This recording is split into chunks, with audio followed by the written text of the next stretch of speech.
Andreea, ce faci?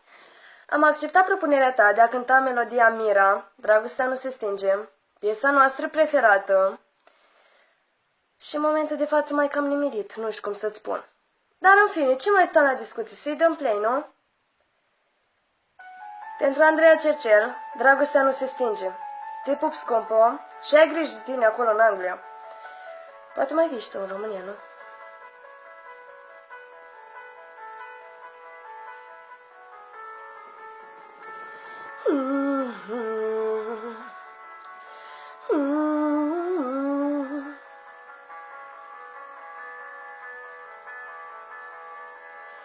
Ca o liniștea de altă dată în vocea ta, ca o să văd, poate, pot schimba ceva, zilele toate-s la fel și nu-mi e ușor. În fiecare dimineață în dormitor simt că mor de dor de tot ce nu mai am animat. Dragostea de mai bine de un an, spune-mi tu, ce s-a întâmplat cu noi? Suntem săraci, sentimentali și înăuntru goi și tu,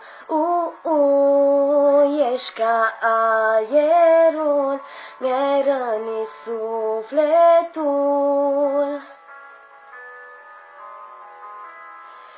Dragostea nu se stinge, iubirea învinge mereu. Fără tine cad în gol, dă-ne iari, vreau să zbor.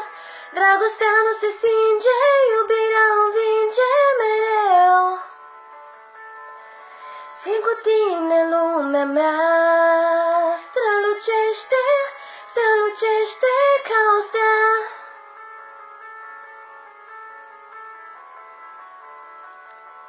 Ca o stea.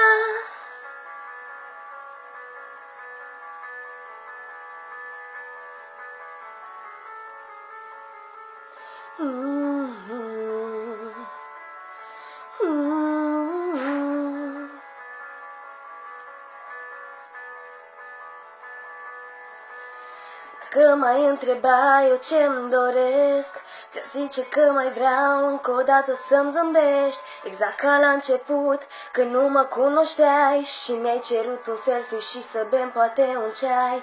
Și nu erai în lumea mea, n-aș fi crezut vreodată, cât poate conta. Poză de fundal și iau personal, nu sunt fericită nici măcar oficial. Și tu, ești ca aerul, mi-ai rănit sufletul.